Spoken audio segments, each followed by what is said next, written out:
2025년 12월 13일 토요일 신도제일교회 오늘의 양식을 시작하겠습니다. 하루 한 장 성경 읽기는 요한복음 3장입니다. 그런데 바리새인 중에 니고데모라 하는 사람이 있으니 유대인의 지도자라. 그가 밤에 예수께 와서 이르되 랍비여, 우리가 당신은 하나님께로부터 오신 선생인 줄 아나이다. 하나님이 함께 하시지 아니하시면 당신이 행하시는 이 표적을 아무도 할 수 없음이니이다. 예수께서 대답하여 이르시되 진실로 진실로 내게 이르노니 사람이 거듭나지 아니하면 하나님의 나라를 볼 수 없느니라. 니고데모가 이르되 사람이 늙으면 어떻게 날 수 있사옵나이까? 두 번째 모태에 들어갔다가 날 수 있사옵나이까? 예수께서 대답하시되 진실로 진실로 내게 이르노니 사람이 물과 성령으로 나지 아니하면 하나님의 나라에 들어갈 수 없느니라. 육으로 난 것은 육이요 영으로 난 것은 영이니 내가 내게 거듭나야 하겠다 하는 말을 놀랍게 여기지 말라. 바람이 임의로 불매 내가 그 소리는 들어도 어디서 와서 어디로 가는지 알지 못하나니 성령으로 난 사람도 다 그러하니라. 니고데모가 대답하여 이르되 어찌 그러한 일이 있을 수 있나이까? 예수께서 그에게 대답하여 이르시되 너는 이스라엘의 선생으로서 이러한 것들을 알지 못하느냐? 진실로 진실로 내게 이르노니 우리는 아는 것을 말하고 본 것을 증언하노라. 그러나 너희가 우리의 증언을 받지 아니하는도다. 내가 땅의 일을 말하여도 너희가 믿지 아니하거든 하물며 하늘의 일을 말하면 어떻게 믿겠느냐? 하늘에서 내려온 자 곧 인자 외에는 하늘에 올라간 자가 없느니라. 모세가 광야에서 뱀을 든 것 같이 인자도 들려야 하리니 이는 그를 믿는 자마다 영생을 얻게 하려 하심이니라. 하나님이 세상을 이처럼 사랑하사 독생자를 주셨으니 이는 그를 믿는 자마다 멸망하지 않고 영생을 얻게 하려 하심이라. 하나님이 그 아들을 세상에 보내신 것은 세상을 심판하려 하심이 아니요 그로 말미암아 세상이 구원을 받게 하려 하심이라. 그를 믿는 자는 심판을 받지 아니하는 것이요 믿지 아니하는 자는 하나님의 독생자의 이름을 믿지 아니하므로 벌써 심판을 받은 것이니라. 그 정죄는 이것이니 곧 빛이 세상에 왔으되 사람들이 자기 행위가 악함으로 빛보다 어둠을 더 사랑한 것이니라. 악을 행하는 자마다 빛을 미워하여 빛으로 오지 아니하나니 이는 그 행위가 드러날까 하며 진리를 따르는 자는 빛으로 오나니 이는 그 행위가 하나님 안에서 행한 것임을 나타내려 함이라 하시니라. 그 후에 예수께서 제자들과 유대 땅으로 가서 거기 함께 유하시며 세례를 베푸시더라. 요한도 살렘 가까운 에논에서 세례를 베푸니 거기 물이 많음이라. 그러므로 사람들이 와서 세례를 받더라. 요한이 아직 옥에 갇히지 아니하였더라. 이에 요한의 제자 중에서 한 유대인과 더불어 정결 예식에 대하여 변론이 되었더니 그들이 요한에게 가서 이르되 랍비여, 선생님과 함께 요단강 저편에 있더니 곧 선생님이 증언하시던 이가 세례를 베풀매 사람들이 다 그에게로 가더이다. 요한이 대답하여 이르되 만일 하늘에서 주신 바 아니면 사람이 아무것도 받을 수 없느니라. 내가 말한 바 나는 그리스도가 아니요 그의 앞에 보내심을 받은 자라고 한 것을 증언할 자는 너희니라. 신부를 취하는 자는 신랑이나 서서 신랑의 음성을 듣는 친구가 크게 기뻐하나니 나는 이러한 기쁨으로 충만하였노라. 그는 흥하여야 하겠고 나는 쇠하여야 하리라 하니라. 위로부터 오시는 이는 만물 위에 계시고 땅에서 난 이는 땅에 속하여 땅에 속한 것을 말하느니라. 하늘로부터 오시는 이는 만물 위에 계시나니 그가 친히 보고 들은 것을 증언하되 그의 증언을 받는 자가 없도다. 그의 증언을 받는 자는 하나님이 참되시다는 것을 인쳤느니라. 하나님이 보내신 이는 하나님의 말씀을 하나니 이는 하나님이 성령을 한량없이 주심이니라. 아버지께서 아들을 사랑하사 만물을 다 그의 손에 주셨으니 아들을 믿는 자에게는 영생이 있고 아들에게 순종하지 아니하는 자는 영생을 보지 못하고 도리어 하나님의 진노가 그 위에 머물러 있느니라.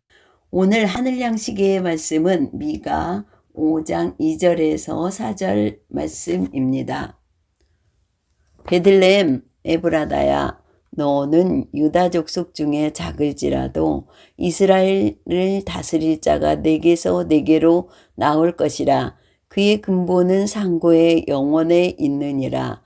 그러므로 여인이 해산하기까지 그들을 붙여 드시겠고 그 후에는 그의 형제 가운데에 남은 자가 이스라엘 자손에게로 돌아오리니 그가 여호와의 능력과 그의 하나님 여호와의 이름의 위엄을 의지하고 서서 묵죽하니 그들이 거주할 것이라. 이제 그가 창대하여 땅끝까지 미치리라. 아멘. 베들레헴에 나실 예수, 성탄은 하나님께서 사람이 되어 이 땅에 태어나신 사건입니다. 최초의 인간 아담과 하와가 하나님의 말씀을 믿지 못하여 불순종하는 죄를 저지른 이후 아담의 후손인 인류는 죄인이 되었습니다. 인류는 하나님에게서 분리된 삶을 살았습니다. 이런 삶을 성경은 죄라고 말하고 죄의 결말은 사망이라고 말합니다.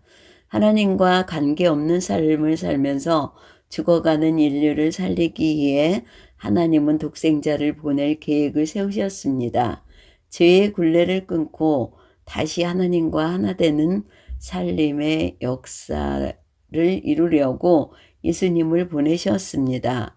오늘 본문을 보면 하나님은 이 생명의 역사가 이루어질 거룩한 장소로 베들레헴을 예정하셨습니다. 미가 선지자는 이것을 예수님의 탄생 700년 전에 예언했습니다. 성탄의 장소가 성전이 있는 예루살렘이 아닙니다.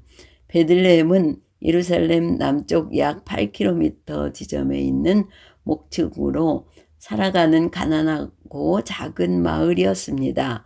왜 베들레헴일까요? 베들레헴의 뜻은 빵집입니다. 빵은 양식으로 사람이 일상을 살아갈 힘을 줍니다. 어떤 사람도 양식을 먹지 않고는 살 수 없습니다. 하나님은 베들레헴을 일용할 양식을 만드는 빵집에서 영생하는 양식을 제공하는 빵집이 되게 하셨습니다. 하나님이 생명의 빵이신 예수님을 베들레헴에서 태어나게 하신 것입니다. 예수님으로 인해 우리는 일용할 양식만 구하는 인생이 아니라 영생하는 양식을 먹고 참 생명을 누리는 존재가 되었습니다. 베들레헴에서 메시아가 탄생한 것은 그곳이 다윗의 고향이었기 때문이기도 합니다.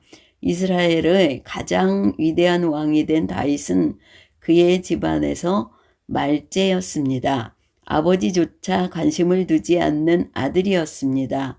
하나님께서 목동 소년을 왕이 되게 하신 것처럼 보잘것없는 인생을 하나님의 자녀로 거듭나게 하시고 왕같은 제사장이요 거룩한 나라요 하나님의 소유된 백성이 되게 하시려고 예수님을 베들레헴에서 나게 하셨습니다. 베들레헴은 작은 고을이지만 이스라엘을 다스릴 자가 탄생한 곳입니다. 지금 비록 작고 보잘것없지만 하나님을 믿고 바라보고 살면 누구든지 하나님과 세계와 민족을 위한 훌륭한 인물이 될 수 있습니다. 생명을 주신 하나님, 우리를 통해 생명을 살리는 일을 하시려고 우리에게 사랑을 주시고 모든 허물을 덮어주심을 감사드립니다. 오늘도 생명 살리는 일에 참여함으로 받은 사랑에 보답하며 기쁨과 보람을 맛보게 하옵소서.